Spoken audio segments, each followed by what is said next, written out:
when you start to realize you're kind of losing yourself, because you focus so much on success, competition has gotten you and it's driven you hard, and you're slowly starting to realize, am I losing myself here? Am I losing the sense of values that that we've set up for my company as well as my own self? And what do you do at those moments when those realizations come upon you, where the competition has really kind of gotten you and starting to take over the larger vision of why you're in the space in the first place? So I want to open that up to any of you three. Well, I just don't. I think that's happened. I feel like I go through seasons in my career, and I think it just becomes not fun anymore. And I think you're just trying to focus on what you can accomplish and what you can gain from any endeavor versus what Christ can accomplish, and he can accomplish so much more than we can, and it's a sad place to be in, honestly, when you let the world kind of get the best of you, and your competitors are basically screaming louder than you to get the consumer to buy, and I think it just, as simply as it can be, it just doesn't seem fun anymore, and that's when that's when disruption sets in, and that's a good thing because it kind of refocuses you and allows you to go back to, why you're doing this and what God can accomplish. Because for me, being a fashion designer, I'm set up to fail. Fashion designers fail every day.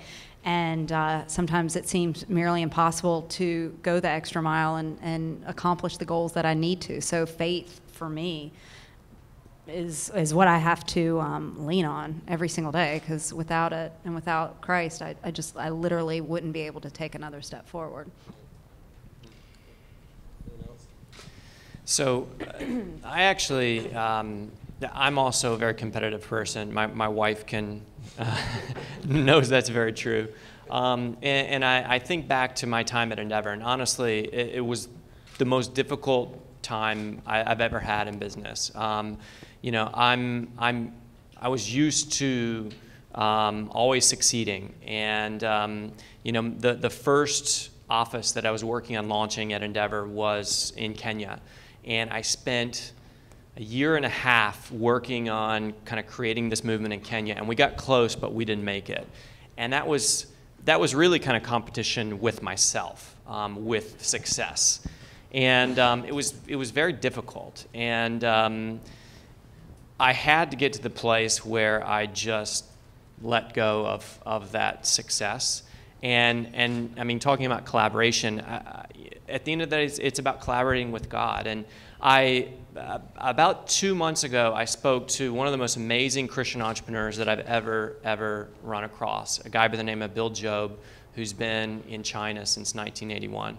And he, for me, he expressed this amazing relationship that he has with God. Here he's a founder and CEO. He has multiple plants, probably $20 or $25 million company, so pretty successful. And he was saying his role was not as founder and CEO, his role was as manager. He simply had to express to God and communicate to God what was going on, and then just listen. And that's very powerful, and because typically we don't hear that. We typically think of the CEO as being the big dog, and it's all about them, and they tell all the little people what to do. And this is one of the few Christian entrepreneurs that I've met that really understood this collaboration with God, and I'm trying to emulate that, but it's always kind of wrestling with the competitive side. I think the point, I can't emphasize enough the point about building a really great company culture, because what prevents you from going down that rat hole of letting competition and your will to win run everything you do is making sure that you have an organization where if you start going down that black road, your team, your advisors, the people around you would say, hey, what are we doing here? Right? Why are we doing this? This is not what we're about as a firm. So I think that is really critical, another critical reason to make a great company culture.